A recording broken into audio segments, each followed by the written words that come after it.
Linda. Hi, Jeevan. Hi, Don. Hi, Martin. Dinesh.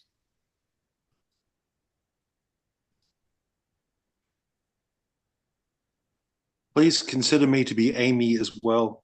She's got another meeting at the moment, but she's going to watch this tomorrow on YouTube. Okay, great. That's okay, Martin.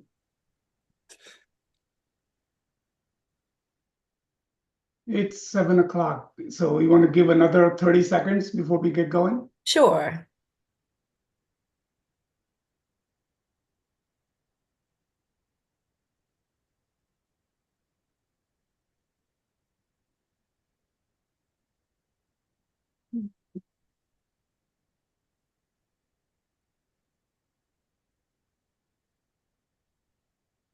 Excuse me, could you remind me what's the module number? Module 12. Module 12. Excellent. Thank you.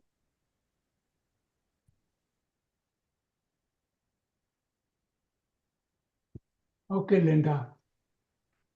Okay. Doesn't matter. We can get going, and we have some announcements and stuff anyways in the beginning. So you want to say anything before I get going? Oh, not really. Just thanks everyone for your flexibility in coming online. For those of you who don't normally come online, this is only a module of 4 classes. Originally it was going to be 6, but it's only 4. So it will end October 21st. And then we'll go right into a 2-week module. Don Brown will do a 2-week module of Intro to Tantra immediately after this one.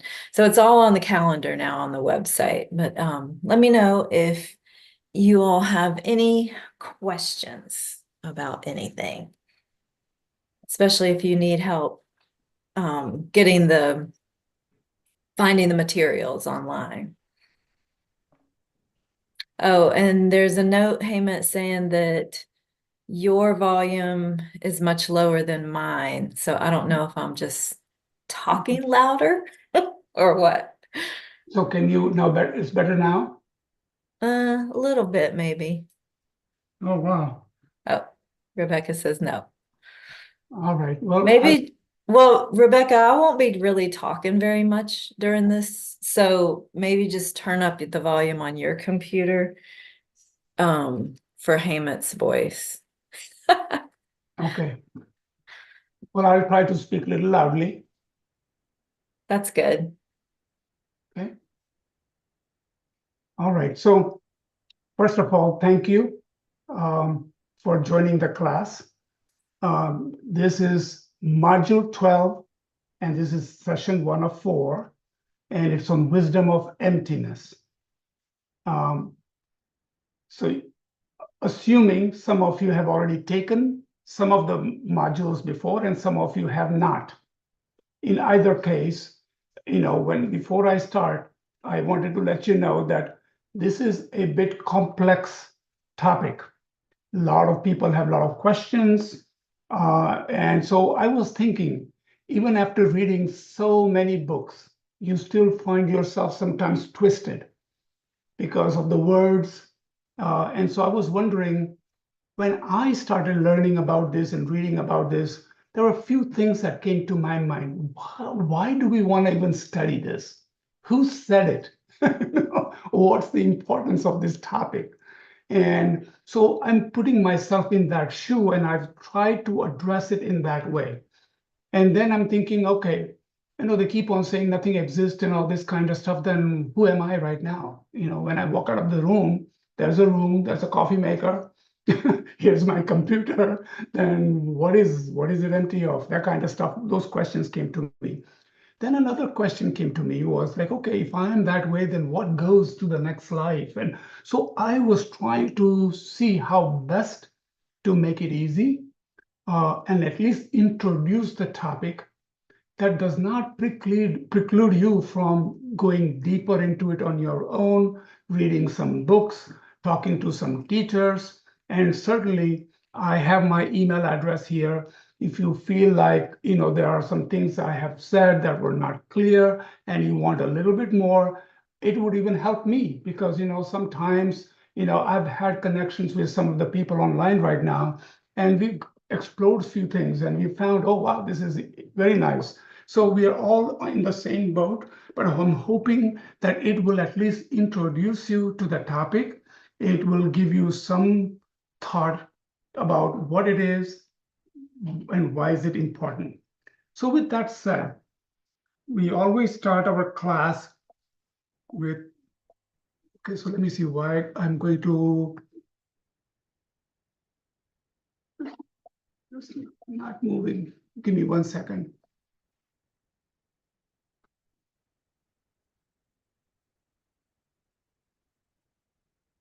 I may have to show my navigator, so I'm sorry, but you know what, for right now, let's just move it this way. As far as you can see it, I'm fine.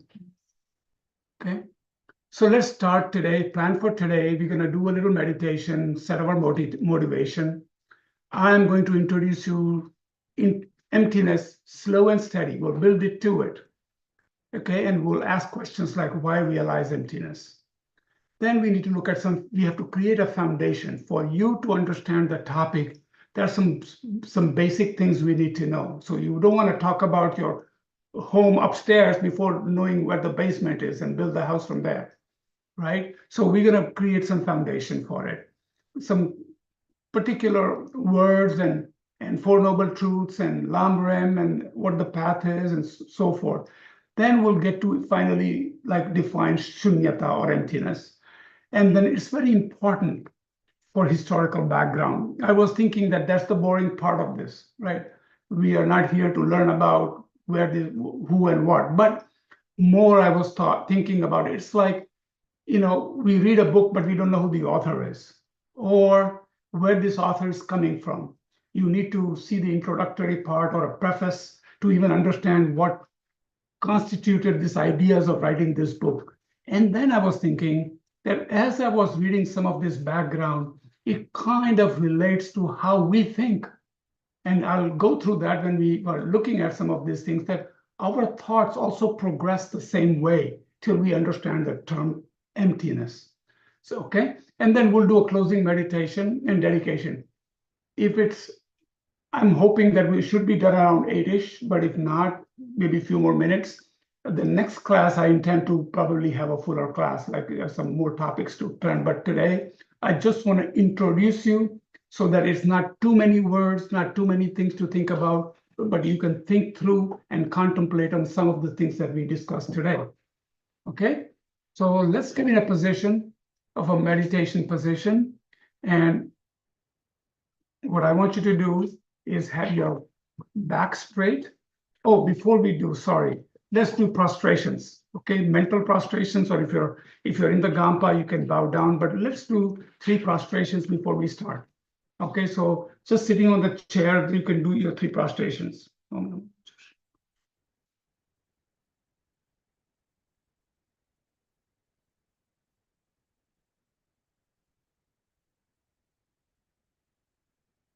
Prostrations, again, at every class, I kind of mentioned this. It's not bowing down to somebody. It is about respecting the teachings. It's humbling oneself, developing good qualities. And even at one point, I've done some reading and it says, you're basically saying, I want those qualities. I need those qualities. So it's requesting that. And we use the word Namo Manjushriye, Namo Sushriye, Namo Uttamashriye Soha. And so doing some research, what it means, I found 2 or 3 things, and they're all kind of related. Namo means to prostrate. Manjushriye is Manjushri Buddha, who is considered soft and gentle, and meaning that he has ceased all disturbing thoughts and delusions and free from even subtle defilements. So we are telling, I pay homage to that Manjushri. Namo again is a prostration. Sushriye is the glorious goodness. And the last one, Uttamashriye, is the glorious supreme sublimity. Or in other words, in the whole path, we have a lower vehicle, Hinayana, and a Mahayana. That's the entire path, right? There are Theravada practitioners and we are Mahayana practitioners. but the entire thing is Buddha's teachings. So sometimes they say it's a glorious goodness and a supreme glorious sublimity. So it's the two paths. I've also heard that the first one relates to the Buddha, Manjushriya, then second one to the Dharma, and the third one to the Sangha. Okay, but anyways, those are the three things we do. And so we start on the top, forehead, throat, down, and then up again. That's the prostrations. So having said that, so let's get in a position of meditation. If you are sitting on a floor, then obviously you want to sit with your legs crossed. Okay, if you're sitting in a chair, the main thing is you keep both of your feet on the floor. And then you want to keep your back a little straight. Okay. Then we already talked about legs. Your arms are on the side, relaxed. Then your hands are touching on each other, the right one on the top, and your thumbs are like this, like a teardrop, right below your navel. That's where your hands are resting. Your head is slightly tilted forward. Okay. And your jaw and mouth are relaxed. Your tongue is touching the top of the mouth to the palate. So nothing is tight. And then your eyes, you can keep them slightly open or slightly closed. Sometimes it is said you can look at the floor, or you can look at the tip of your nose while you're looking at the floor, just enough. And what we're going to do is do a calm abiding meditation. And we're going to look at our breath. We breathe all the time, so there is no force. There is just simply natural breath. But the point here is you're developing concentration and calming your mind from other thoughts. We had a busy day. Some people are coming back from work all day long. There's activity. Now we are here and need to focus. So we're just gonna set our mind in that way. So let's start with your breath, and all you do is breathe in and out, and just pay attention to your breath. Sometimes it helps to just focus on your nostril when you feel that air going in and coming out. Some people like to see if their stomach is coming out and in as you exhale and inhale or exhale. Okay, and just keep your mind just focused on the breath for the next minute or two.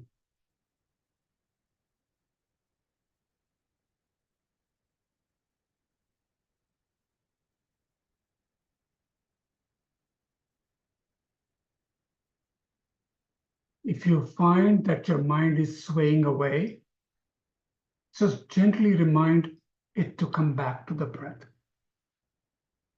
And your idea is to keep coming back to that breath and keeping your focus on your breath.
So now with a little calmer mind, we're going to set our motivation.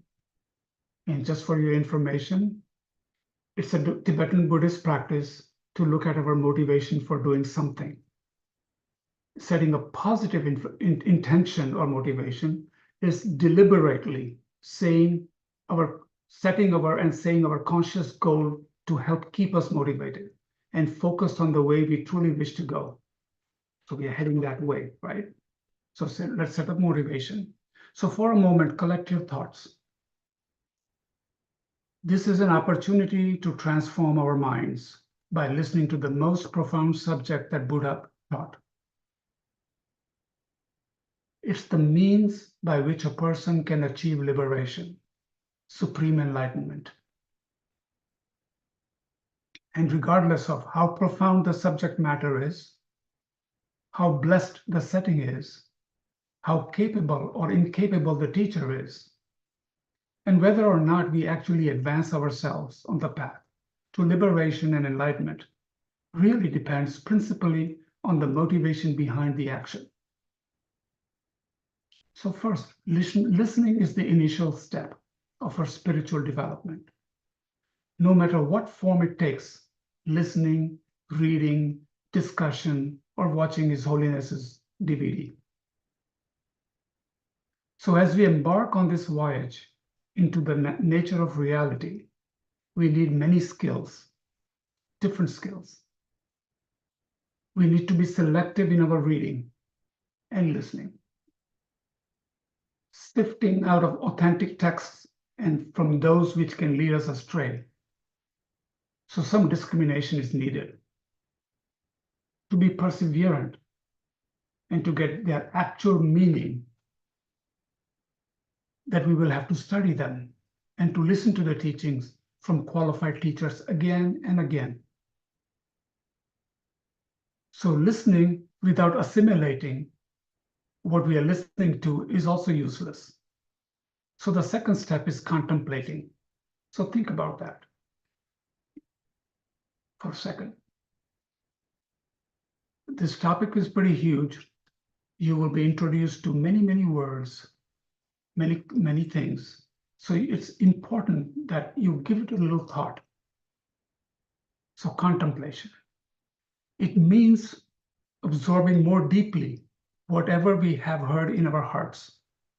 For instance, hearing that ignorance is the root of samsara will not get us closer to freedom from suffering unless we apply that knowledge and understand what it means.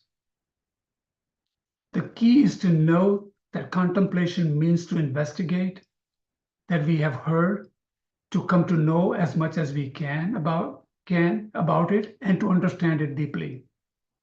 And lastly, meditation.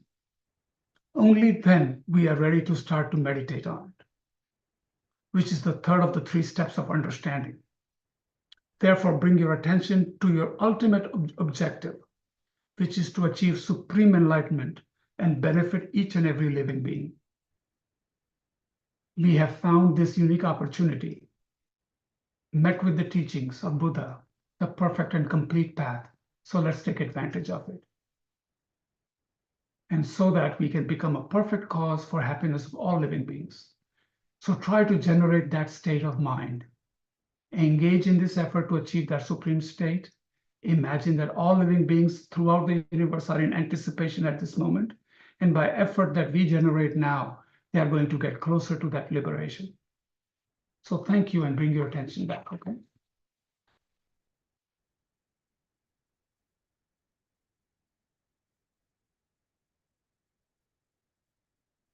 So to start with, obviously, I'll show you some of the reading requirements in the middle of the module today, but I have used these books myself, so I wanted to at least give them credit by showing it to you. That, when I first started out, I was very attracted to the book from Geshe Tashi Sering, The Relative Truth, Ultimate Truth, and Emptiness.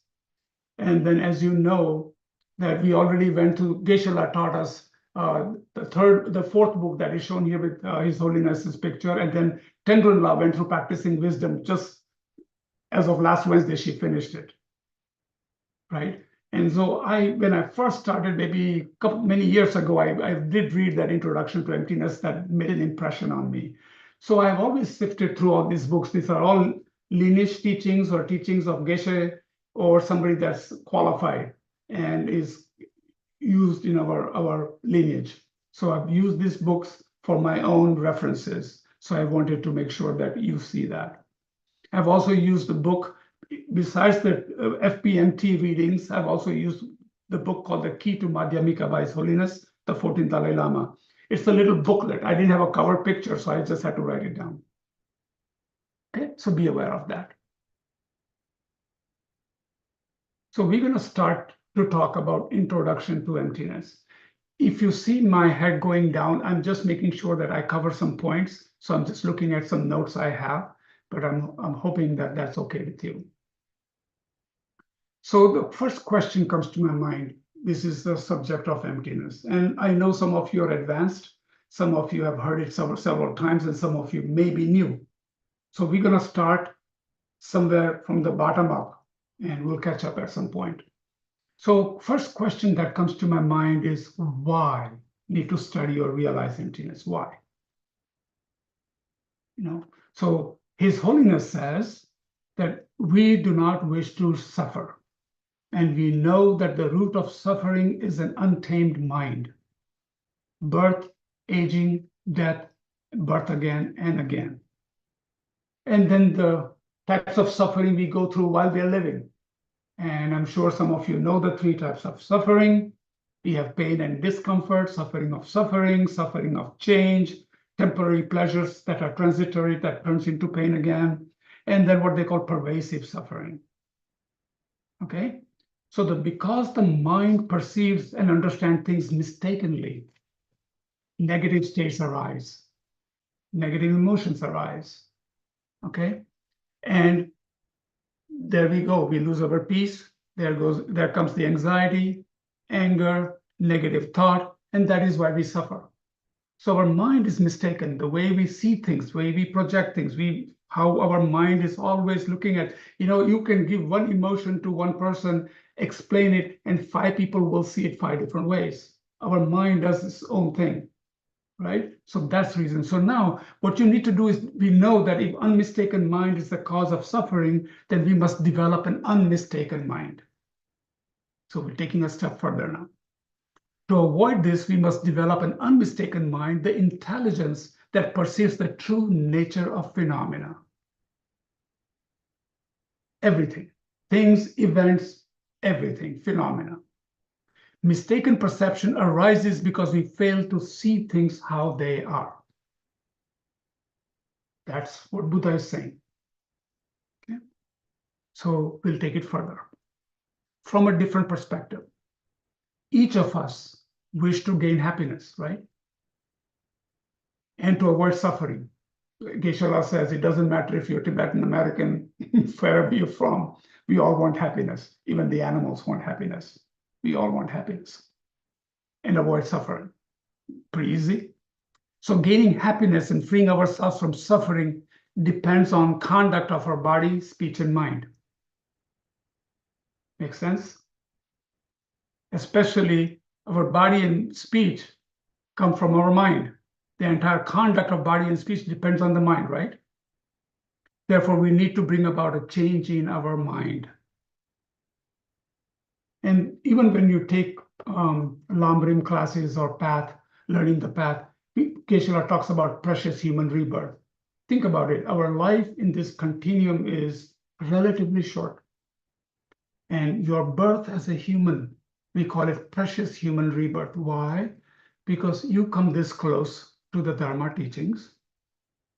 It's precious because you have resources and what we call the endowments and all you have all your eyes, hearing, faculties. You have comfort of going to Sangha members to learn.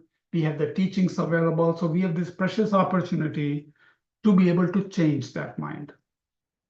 That's why it's called precious human rebirth. And so going further, the way to transform the mind is to prevent wrong states of mind from arising and to develop and increase the virtuous states of mind. And you know from your karma classes, and if you don't know karma, cause and effect, what we do, there's an effect of that. And if you've taken your karma class, you know that those causes and conditions, as we do non-virtuous actions, those seeds are going in. And when you go from this world, those seeds will go to your next, whatever the case may be, a rebirth. And so you want to develop a virtuous state of mind. Okay? It's easy to say virtuous state, but in general, His Holiness says that we need to explain what is a positive state of mind and what's a negative states of mind. So think about it when you're calm and all of a sudden something comes up and you get agitated and depressed.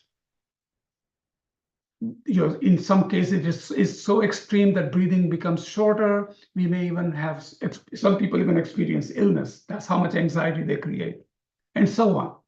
Gradually, this is manifested in a harmful conduct of body and speech, or directly or indirectly impacting others and disturbing others' peace. So you can see the chain of what happens when there's a disturbed mind. On the other hand, if states of mind brings you fruit of peace, happiness, some serenity, either now and in the long run, then we would say it's considered little virtuous, right? It's virtuous. Also, I should mention that temporary fixes don't help in the long run, okay? So we know that people go to brain surgeries, take drugs, maybe go to the bar, take some melatonin, whatever they take, I don't know. But, to get temporary feeling good. That may work temporarily, but in the long run, that can harm you too. So therefore, we must recognize and through experience the nature of wrong states of mind, as well as virtuous states of mind, right? And only by contemplating and considering these states of mind again and again, the virtuous ones, reinforcing them, we start to develop some good foundation. And then they grow in strength and the negative ones decrease. And why am I talking this? Well, this is all about emptiness. We are setting the foundation. Before we even get to the topic, the idea of contemplation, having some foundation, however cause and effect works is very important. And you'll see how it's related. Okay, so I'll go to the next slide. This is important. So the Four Noble Truths. As you may recall, or some of you know, that after enlightenment, Buddha's enlightenment, okay, the first teaching he gave, what they call the turning of the wheel, that's what they call for teaching, was the Four Noble Truths. Okay, the truth of suffering, origin of suffering, cessation of suffering, and path to cessation. Okay, so let's take a look at that for a second. And Geshe, I just want you to know that Geshe always calls suffering is not real what he's talking about. Suffering, we think of suffering in English as somebody just punched me or pinpricked me, I'm suffering. That's not, or I have a headache. All those complications in life, from birth and aging and job hunting and losing something and all those things, complications. The Sanskrit word you may come across for suffering is called dukkha, D-H-U-K-K-A. Okay, so why am I talking about this? So think about that. And sometimes we think that this is all Buddhism talks about is suffering. It is the other way around for me.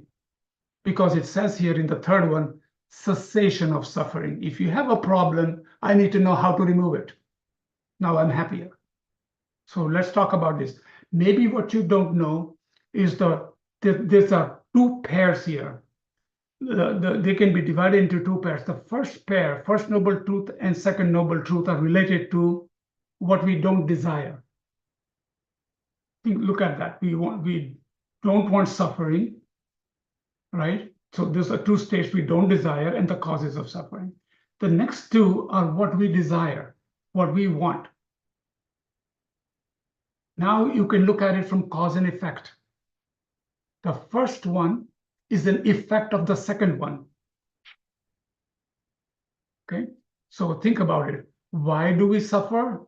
It has a cause, afflictive emotions, such as ignorance, attachments, anger, doubt, wrong view. Sometimes they're called three poisons: the ignorance, attachment, and anger, the three poisons.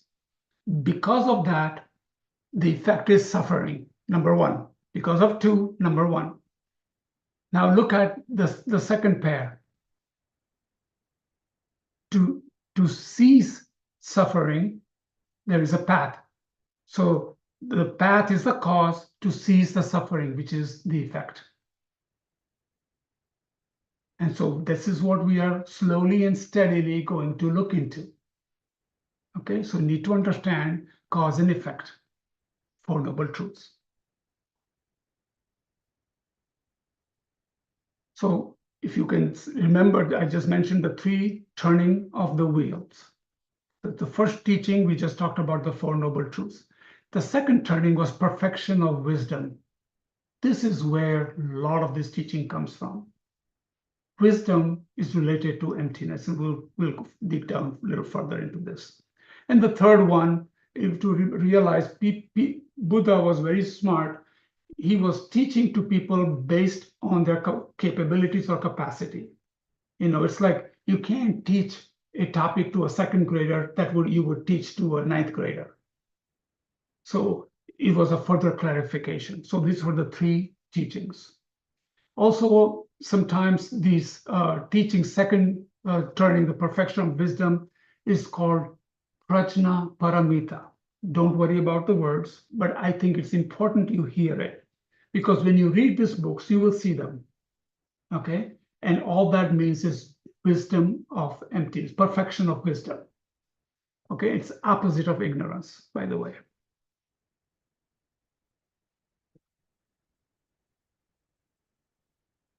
So let's see, I got you here. Okay, and now we need to talk about a little bit of long run. Not here to teach you the entire path or anything like that, but I think I want you to make it be familiar with it. This is very important. As we start to understand emptiness, this is important to know that we've been very lucky that we are not learning 84,000 teachings right now from various distances. And people in Tibet and Nepal walk miles and miles to get one teaching. You can go to Kadampa Center and get most of these teachings. Geshe always points them in the back of the Gampa, 84,000 teachings. Lama Tsongkhapa, our lineage teacher, put it very beautifully. And one of the DB classes presenting the path includes this. And you also, through modules, learn a lot of these things. So we are very lucky to have it. What's important here is to know this. If you look at that, the Lamrim is broken into three pieces. The first piece is kind of prepping you, saying, hey, this is the opportunity. You can die anytime. Death is certain. Time is uncertain. And if you have a bad state of mind, then there's suffering. You go to different realms. And now you're prepared and says, no, I want to learn more. You take refuge. You say, no, I want to really take refuge. It's like a child running to a mother saying, help me.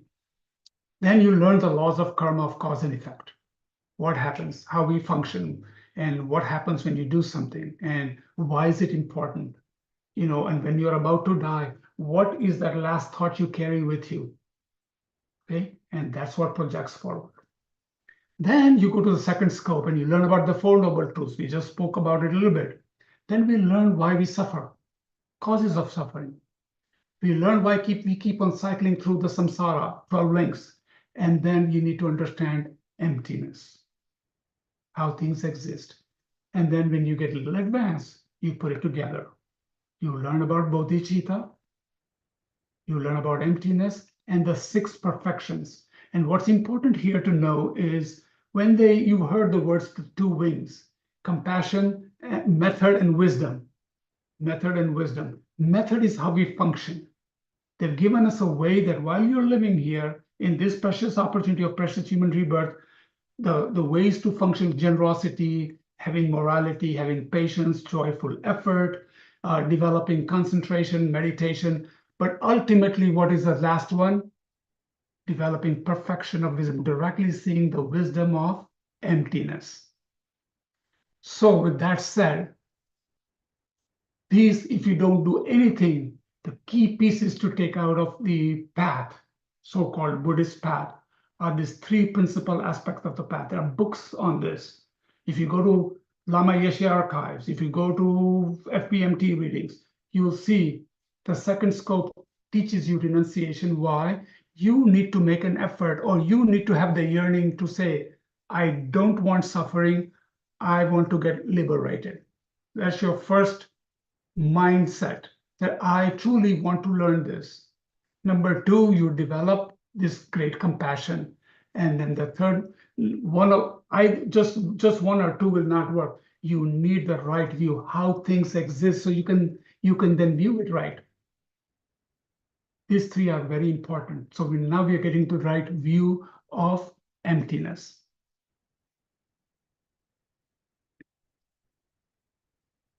Now we are getting into the topic a little bit. Okay, so it's a little more discussion here.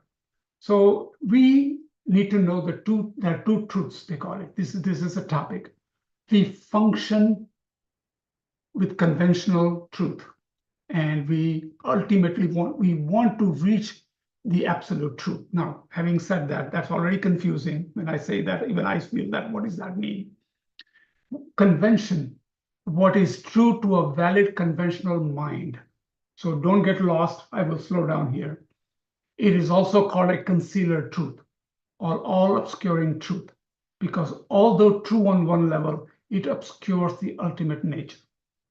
When we started, I said that we have an unmistaken mind. We have a mistaken mind, and that's why we suffer. What we want is an unmistaken mind. So look at it, we function in conventionalities. Everything we do is convention, right? If we did not have a language, we wouldn't be talking. If we didn't have names, we would not identify. Everything has a name. Everything our knowledge is based on words, labels. So conventions have to be there. So they're there. So nothing wrong. So we see things solid. We see things, we feel things because of causes and conditions, because we live in this conventionality. Until and unless we become a Buddha, when karma stops for you, whole different story.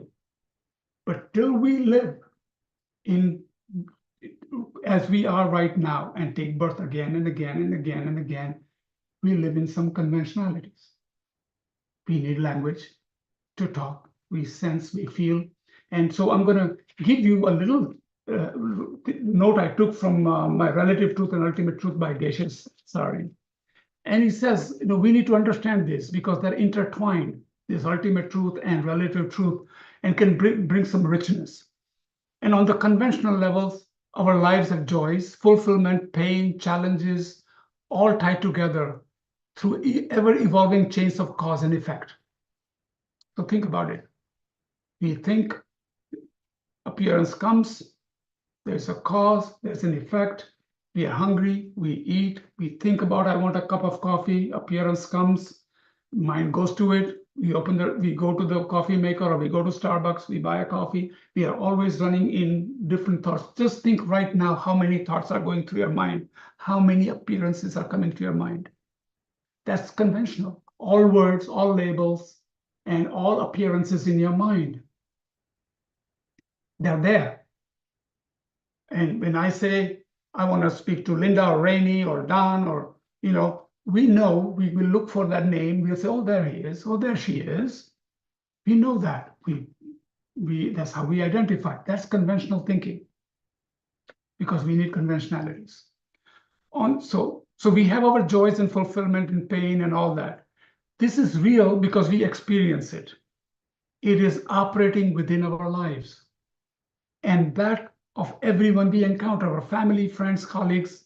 So we work and make the best effort of circumstances to have a peaceful and calm life as possible. That's conventional. But when you go a little deeper, beyond these conventional causal dependencies, causal meaning one causes the effect, cause, effect, cause, and effect, that rule our lives, there's a fundamental mode of existence that all things and events share. Okay, it becomes going deeper, that nothing exists from its own side autonomously, independently. Nothing. Now, let's stop there for a second. This is already a little dosage. We'll get into the next class on dependent arising, but I feel obligated to say something.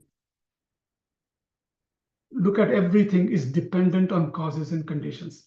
Look at anything you want to. your life, your body, trees, tables, chairs, TV, whatever you want to say, it's not happening from its own nature. It has causes and conditions to be that. Right? Somebody made it. So some particles came from something else, came from sand, some glass, some this, trees came from seeds, seeds came from a fruit, fruit came from another tree. It goes on and on and on. You can go all the way to atoms and even beyond atoms and partless particles. You can go on and on and on. Everything is, you need right causes and conditions for things to happen. So that's how it works. That's called dependent arising. If things are dependently arising, that means things are changing. Things keep on moving, cause and effect, cause and effect. If that is the case, then nothing that exists, it's on its own, static. If it was static from its own side, it would not change. So now look at the world for a moment. Just go deeply and think about it. What does that mean? Everything, including us. We need skin, body, calcium, carbohydrates, protein, blood cells, white cells, fluids, name it. It's generating every second. Some are dying, some are being born. We came from parents, parents came from their parents. We grow, change every day. Things are all causes and conditions and dependencies. So like they say, this one side of the coin is dependent arising, one side is emptiness. It's empty of inherent existence. Or when I look at something, if you go deeper into it, something is missing. It's empty of something, because always things are dependent on other things and always moving. Look at your thoughts. Each thought, every moment, thought of every moment is a thought moving. This thought is a effect of a previous thought of a previous thought of a previous thought. That's also moving. So let that soak in a little bit, okay? So we are talking about conventional truth. That's how we function, which is there. That's why we see things. That's why we name things. And as soon as you name something and impute something, we see solidity. We see a form. And as we will get into this deeper, hopefully through some meditation and some contemplation, you will start to get a glimpse of what this is all about. It will start to make you'll start to feel a little sense of this. Okay? So right now, don't worry, there's a lot to cover, some examples. And not knowing how we exist is basically saying you're ignorant of that.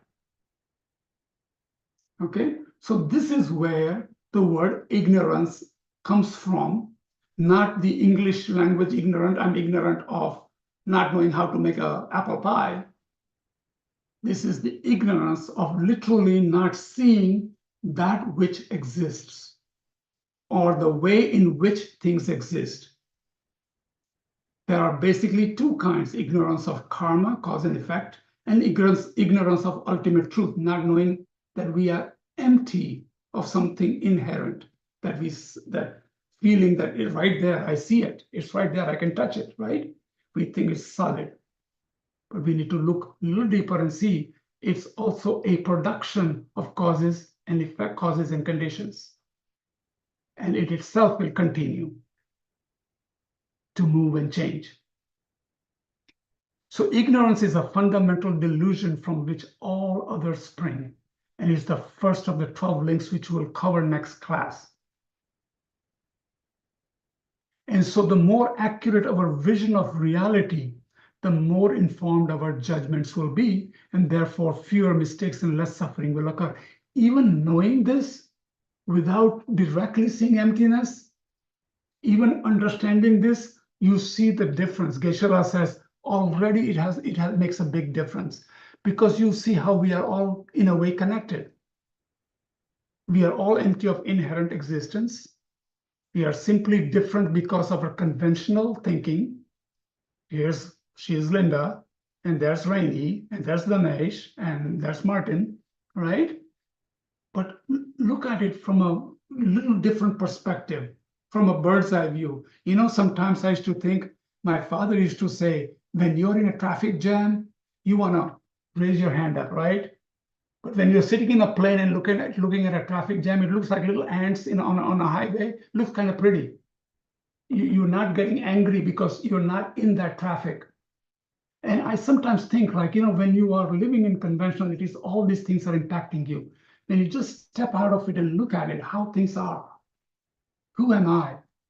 How does this world exist? And when you start to understand this ultimate truth, nature of ultimate truth, you soften. Already, without getting too anxious or too angry quickly, you will take a pause. Already it makes a difference. Okay, so think through that a little bit. Hopefully, we'll repeat some of these things. I want to give you some time to really think through what we are saying here.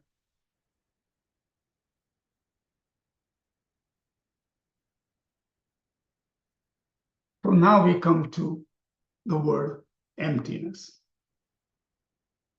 Sanskrit word is called shunyata. Shun means zero. Okay, so just so you know, it's just for. However, when you're reading books, literature, you'll find selflessness, identitylessness, you'll find egolessness, and then, of course, multiple language, multiple ways of saying the same thing. It's the absence or the lack of true existence. Even that throws people off. I do exist. So why does it say true existence? We'll get into that. Ultimately, every phenomena is empty of existing truly. In other words, from its own independent side. That's what it means. Okay? If things cannot move, if it becomes a static if itself is that. Okay? It doesn't need to do anything. It's simply there. But because causes and conditions, cause and effect takes place, cause and effect, things are changing. And that's why when we live in conventionalities, we see the way we see things. We feel the things we feel. Until you start to, when you reach the ultimate truth and directly see it, which is very hard, I can tell you this right now, we've been practicing conventional way of thinking with deluded minds and all these thoughts for eons, many births, many times. It is hard to undo some of it, but you can do it. You know, you can do it. It requires knowledge, reading, meditation, and listening to it again and again, and it takes you one step closer. Will take you one, then you'll have a little anxious feeling like, wait a minute, then how about this? The other day, I was thinking about all this. I was reading the books and I knew the answer. I hit my toe and I felt that pain go all the way to my knee. And I said, well, I felt that pain. If I truly don't exist, how did I feel that pain? I lost my context that karma plays a role. Karma exists when you live in conventional world because we create karma. There's an effect of the karma for that. That was my karma. Maybe I must have kicked somebody. So then it kind of sunk in saying, I live in a conventional world. This is my truth. Though it's concealing the ultimate nature, I am not Buddha yet. When I see ultimate nature, I will liberate myself and move towards Buddhahood.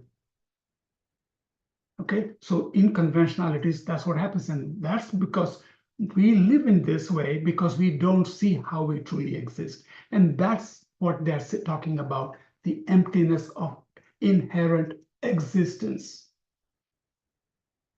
Okay, so now let's take it a little further. If I don't finish something today, I will definitely finish it next class, but I think we'll be done.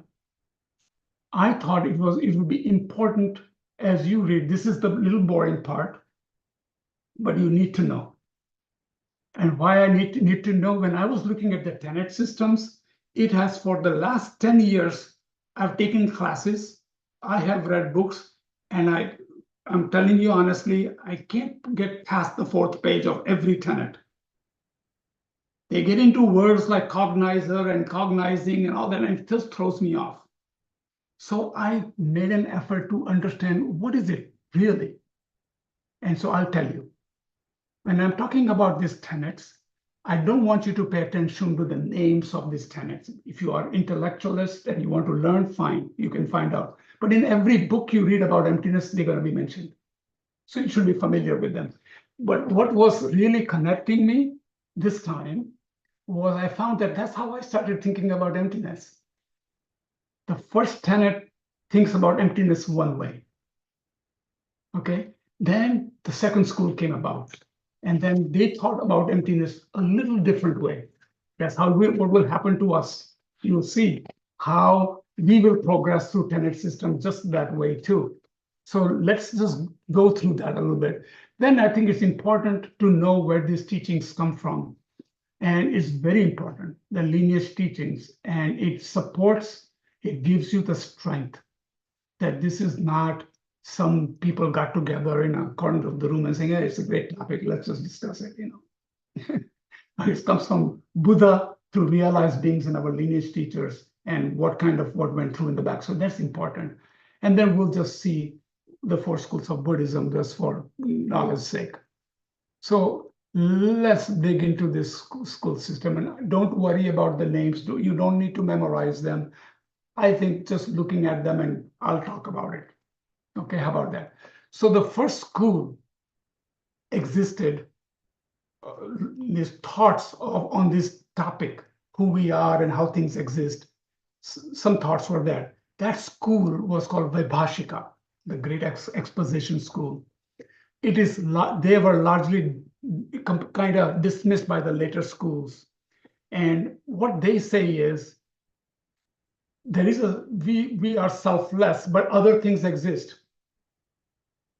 Maybe we don't have an eye and all that. They kind of feel that maybe we are a little, you know, we are made of so many things, but what we see exists, or they don't talk about it. So that was considered like a weak school. So then Sautantrika came in, which is the next one called realist. They focus on what exists. They assert true independently existing phenomena, and that things and events are made up of aggregation and fundamental atoms. Think about it. We think like that. You know, if I tell you, show you something, you break it down, it goes to its atoms. So it exists. It's small. If you break it down, it goes smaller and smaller, and then you'll find an atom. So that was the second school. Then came a third school called Chitta Matra. Chitta means mind, like bodhicitta. Chitta is mind. Matra means only. So Chitta, mind only school. So they assert, they refute the existence of external things that are independent of mind, consciousness. In other words, mind exists on its own, and everything else, whatever we put in it, is what we see. So nothing else exists. We just make it up, but our mind exists. It's solid on its own. So that's the third. Then comes the school that we follow, which is the most advanced school, called Madhyamaka. And all that big word means. Madhya means middle, Maka is a way, middle way. Okay, so you understand that. And they've given it's the middle way school. And what's important, they emphasize the middle way, free from extremes of nothing exists or nihilism and externalism, like everything exists on its own. There's a middle way of thinking. Things do function. There is cause and effect and production, but they don't exist inherently. So there's in between thought. And that's why we say form is empty, emptiness is form. And we'll get into that. This is where people get really confused about, wait a minute, I don't get it. But we'll dig into that a little bit further, okay? So just hang in there for me. So Madhyamaka had then two teachers that had some fallout. Under Madhyamaka, after Nagarjuna was the teacher of Madhyamaka, you know, we'll talk about that in a minute. There was one teacher that says, oh, you must teach a certain way. They used to use a proven facts, proving things, they call syllogisms and stuff like that. And you need to bring more proof. And then came another teacher said, no, no, no, you can't be proving things that are irrelevant. You need to put some facts in it. So there were some discussions, very subtle difference, and they were called consequentialist or consequential, called Madhyamika Prasangika. And that is the school that all four schools of Tibetan Buddhism follow, from all the way from top down. So from Tsongkhapa, Nagarjuna, Chandrakirti, all these names I will mention in a minute. Okay, so it's very important for you to understand that there were certain schools thinking it a certain way, and it gets polished and polished. And even in Madhyamika, you'll see that it's just like I told you, the mind cannot be a solid thing. Every thought changes. So which thought is real? Just think about it. Every moment, this thought is from a previous thought. That thought is from its previous thought. So that's moving along too. So which thought becomes your mind? Is always changing, moving along. So it gets finer and finer and finer, and it gets better and better from all the way, like things exist statically. Then maybe they're atoms, maybe it's the mind only. And now it says how really everything is this way. Okay, so now you will get into that. So I think it's important, it's how we progress also mentally. Okay, good. So these are some of the teachers I want to mention. There's a whole books on teachers, but you know what, the key ones I want to mention.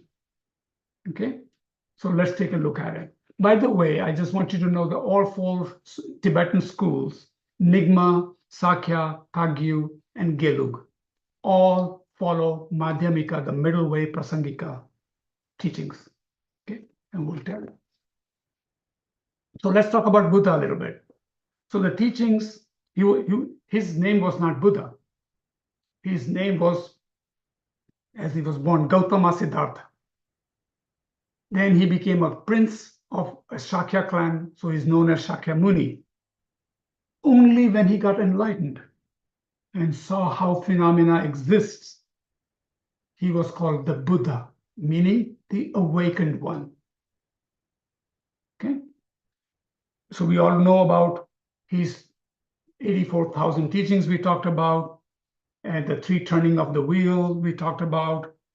And he taught us the Heart Sutra, which is one of the most important wisdom sutra. There were many others. There's other one called Diamond Cutter Sutra and many other sutra, but the one that we focus on is the Heart Sutra. It kind of gets the gist, it really gets into emptiness. It makes you understand it a little bit better. And we're going to do that actually. So then later on, in 150 CE, Nagarjuna, again, he was a Buddhist monk, teacher, philosopher, studied at Nalanda, where a lot of these teachings come from.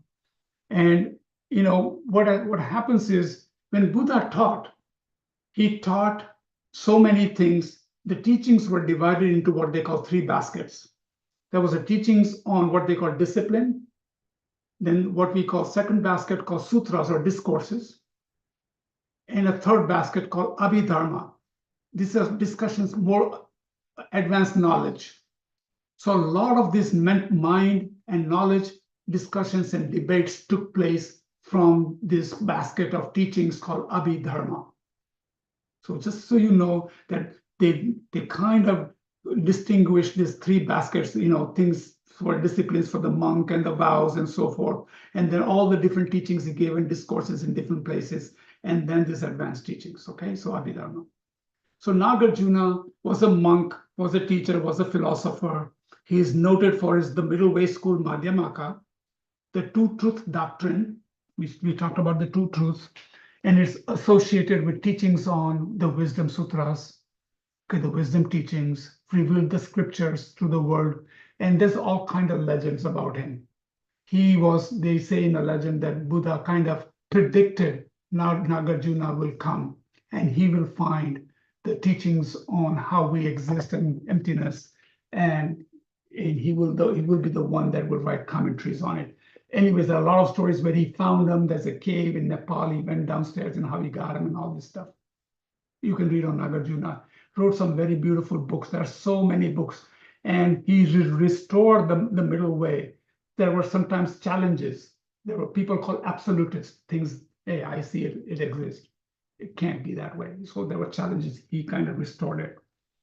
And then he wrote so many books. There's some of the things for 60 stanzas of reasoning, proof of convention, 70 verses on emptiness, requisites for awakening. He just has precious garland, many, many books he wrote. Okay, so then came another teacher called, with Nagarjuna's teaching, called Buddha Palita. Just he also was profound follower of Nagarjuna's teaching, but he was set in a certain way of teaching. Remember I told you, as one teacher, they wanted the Indian established proving system that you must have these 4 points you must cover to prove something. He was a little more that way. And then came Bhavavika, who said, no, not everything needs to be seen that way. That this, and we need to take things that are absolutely nothing to do with the topic, for example. And the key point is we follow what Bhavavika has given to us. How did we come to that? From Chandrakirti, also a student, which is the next teacher. He is the one that really put Madhyamika Prasangika in motion. He put commentary and he supported the Buddha Palita's teachings, and he's saying, this is the way to go. And so that's what we follow. And so, studied in Chandrakirti, also 600 CE, studied at Nalanda. By the 11th and 12th centuries, his work became influential in Kashmir and Tibet, became a major source for study of Madhyamika philosophy in Tibetan Buddhism, wrote things like Clear Words, a highly influential commentary, Introduction to Madhyamika, the Middle Way. And his works are central to the understanding of the Middle Way. So Chandrakirti. And why these are important? Because you're going to see their names. Whenever I read something, when Geshe-la reads something, he says, oh, I think it's from Chandrakirti. Oh, it's from so-and-so. So it doesn't throw you away. It just knows that these are teachers. Lastly, second to last, I want to talk about Shantideva. You already know Shantideva, right? We do his prayers, dedication, right? May all beings everywhere plagued by suffering of bodies and mind, we say that Shantideva. He wrote the Guide to Bodhisattva Way of Life. What he did was, also he wrote a beautiful philosophical poem, the Guide to the Bodhisattva Way of Life. He united the religiousness and the joy of exposure together with unquestioned middle way school. Okay, the last teaching we got from Tenderla, practicing wisdom, that's Shantideva. That's the teaching by Dalai Lama on Shantideva. And if you get a chance, you must read it. It's a really powerful book. Lastly, our lineage teacher, the one that started the Gelug tradition, Kadampa Lama Tsongkhapa. Okay, so this Lama Tsongkhapa was a realized being, realized teacher, and he had a very specific relationship with Manjushri. He used to always communicate. He was that realized. And so one time when he asked, tell me which teachings should we teach? Whose teachings are accurate in terms of or should be taught? And he was told Nagarjuna. And even when big thinkers like Buddha Palita, Chandrakirti, and Santadeva thinkers were to talk, they would say Nagarjuna. So we know that what we are learning, Madhyamika, Prasangika view on emptiness is the most advanced and is accepted by all schools of Tibetan Buddhism, and it's considered the highest thinking. So that's what we are talking about. It comes from a lineage teaching. This is not just a little course that FPMT made. Lama Zopa Rinpoche was very kind to us before even exposing us to the Discovering Buddhism modules. So you should be familiar with that. And we already talked about the 3 baskets. I knew this was coming up soon. These are the 4 major schools.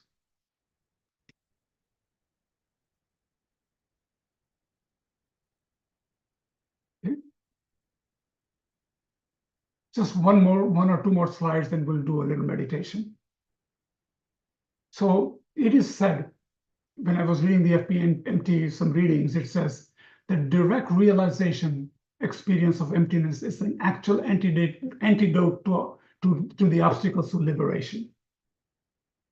And when combined with the great compassion, it is which is the antidote to the obstacles of knowledge. When you both combine both, they eliminate, all obstacles are eliminated, and then you can be enlightened. So it's very important to make a wish, to really be determined to learn emptiness and then develop this great compassion. So emptiness is a key aspect of the three paths, the three things we talked about, the three aspects of the path, is one of the key things. So I would suggest that you listen, you contemplate, think through what we talked about today. We talked about we want happiness, we don't want suffering. Suffering comes from mistaken mind, so we want to have an unmistaken mind, but we are mistaken because of causes and effect and karma. So, but if we don't know how things exist, we talked about if I just understand how we exist and what is in there that's not there, and how things are interdependent or dependent origination, however you want to say it, then you see how things come to play. So some questions will come up in your mind. Wait a minute, then what about this and what about that and what about that? And that's a wonderful thing. That's what I want you to, that's what is necessary for you to dig deeper into it. And then you will get glimpses of that. And we'll do some meditations also. So just so you know that there's some requirement reading, if you are going to pursue certification through FPMT, these are the readings. And I would suggest, even if you're not pursuing the certification, you will greatly help yourself by reading some of these things. And in homework, I've suggested the 3 readings to start with. That I would suggest that you get it from the website and read it. They're not long. It won't take you long. It will only support the talk we had today. Okay, and we'll see what I'm trying to say here. And if you're truly pursuing the certification, they have further reading requirements, and they suggest that you read Virtue and Reality. It's a very skinny book, and I think it's one of the freebies that Lama Yeshe archives. It's a very skinny book, really very, very small. You can finish it in a day, I think. And there's another one, they say, How to See Yourself as You Really Are by His Holiness, which is also there. And Liberation in Palm of Your Hand is the go-to book. So there's a reading on page 593. You can start to at least see some of those things, Liberation in Palm of Your Hands. And then Heart Sutra. When we get into Heart Sutra, it's good to sometimes have a little background what the meaning is. Okay, so these are some readings if you choose to do so. I'm not asking you to read all of these things. Liberation in Palm of Your Hand is a go-to book for us. And then the FPMT readings are there on the website. Linda has provided you probably a link. You can go in there and find them. So those are not hard reading, and that would be very helpful. Any question on that?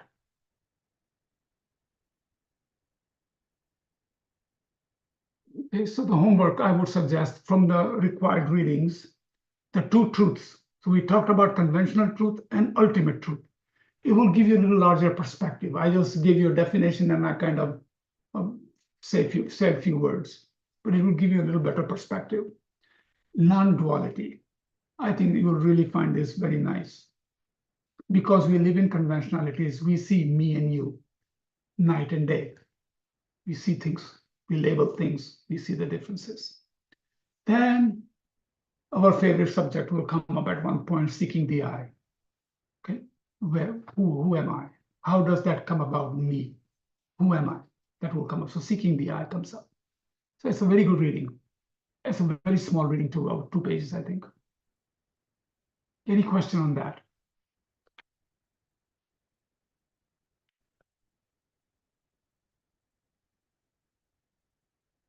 So now, I think we are ready to do a meditation. So get yourself in a meditation position.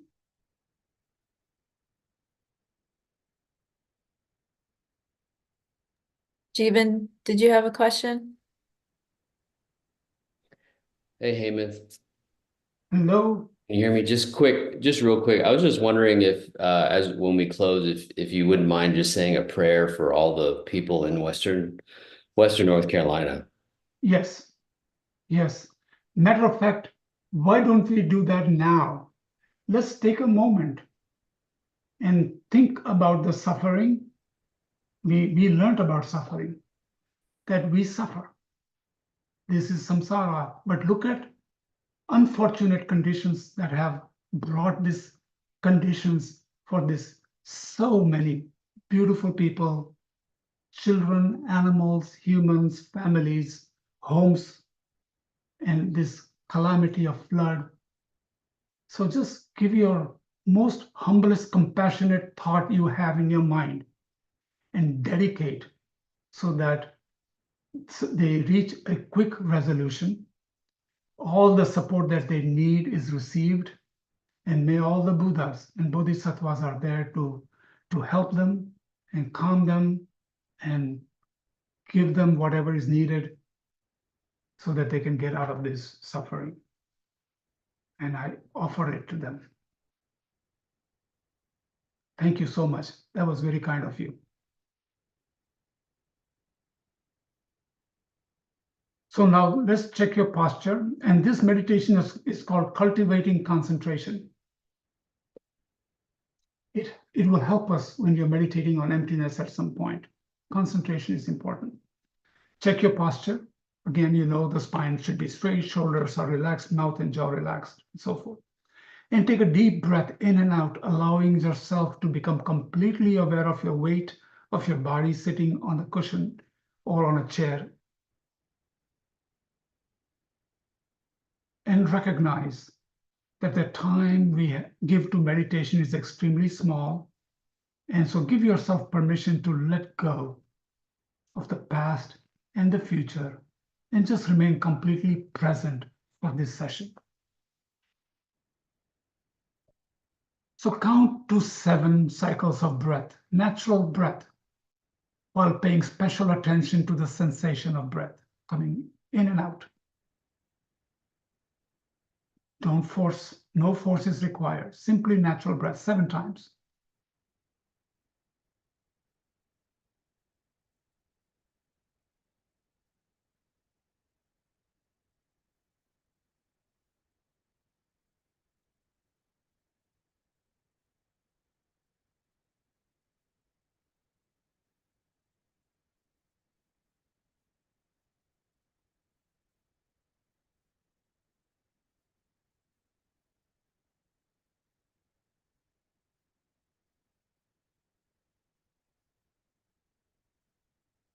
So set your motivation for this meditation session by recognizing the innate wish for happiness that is shared by yourself and others.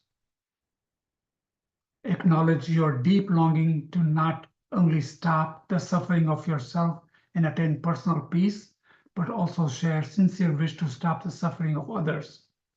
And I again thank you for that thought we had for what's happening in the Western North Carolina in our state. Then with the mind taking responsibility to actually do this, generate the mind of bodhicitta. That is a wish to attain a perfect enlightenment for the benefit of all. Therefore, I am going to do this meditation. Think like that.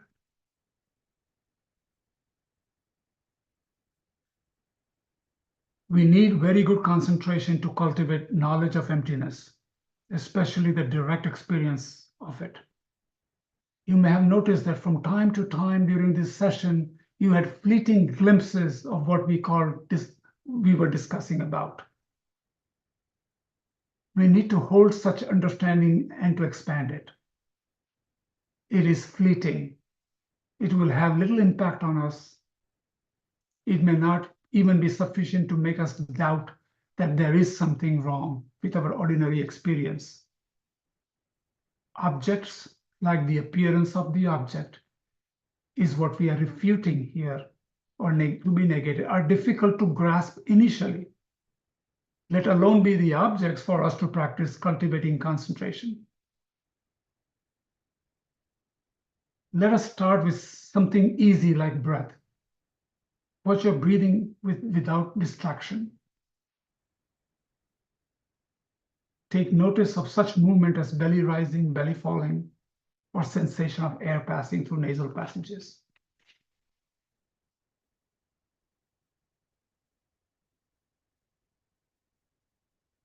Don't even think about the breath, simply watch it. Do not conceptualize it, like about the oxygen that's air passing through and all that. Just simply notice it. Notice it in the fact that you're breathing, and don't let your mind stray from that.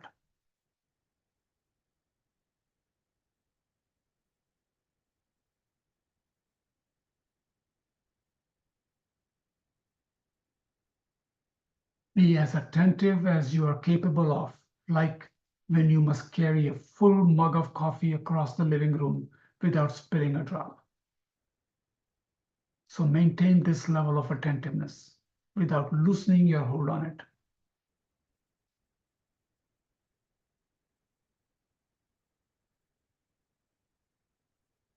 Again, if you and when you forget what you're doing, immediately upon realizing this, bring your attention back to and watch the breathing. This exercise is the power of memory. You must recall what you are supposed to be doing during this meditation session. And eventually, you will be able to sustain mindfulness of breath for the entire session. Exercise vigilance by checking from time to time if your mind is getting agitated and inclined towards leaving the task of watching the breath. Immediately upon spotting this, you must counter this inclination with discipline. And one way to do so is by recalling that although breathing is not very interesting, the concentration that you're developing will enable you to develop your knowledge and experience of emptiness.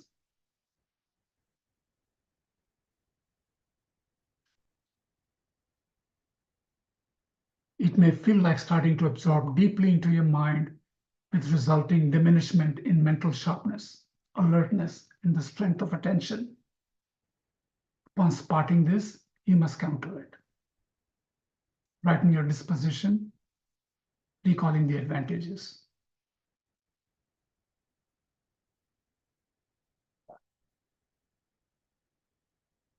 So what we are doing is you are just getting accustomed yourself with the object of meditation, in this case, the breath.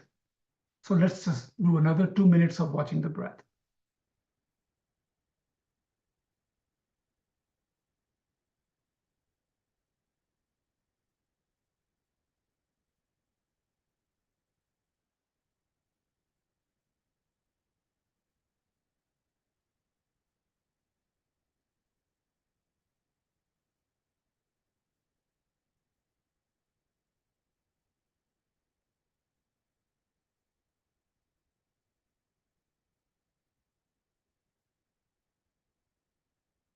So we'll dedicate now. So I want to tell you what dedication is also.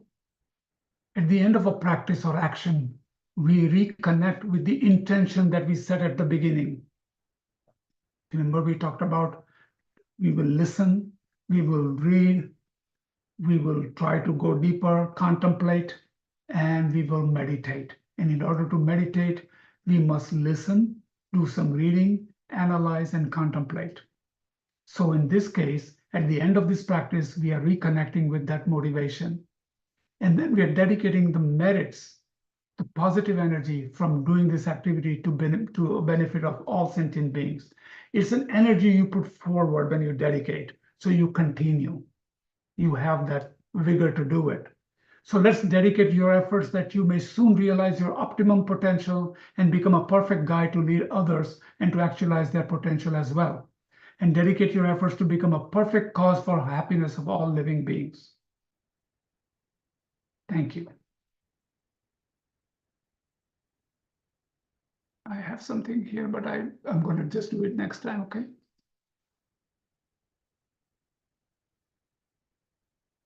So bring your attention back.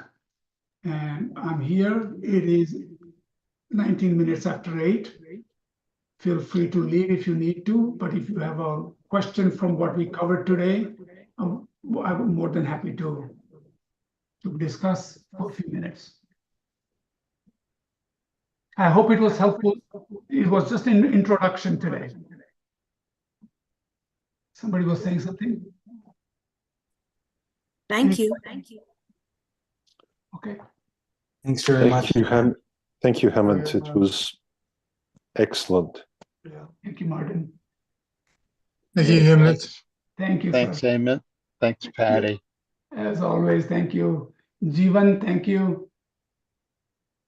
Everybody. And Don, thank you. Thank you, Hemant. Have a great evening. Please do the readings and we'll dive into it a little deeper next time, okay? Next Monday. See you then. Thank you. See you next Monday. Yes, Hemant. It was Thank you. wonderful.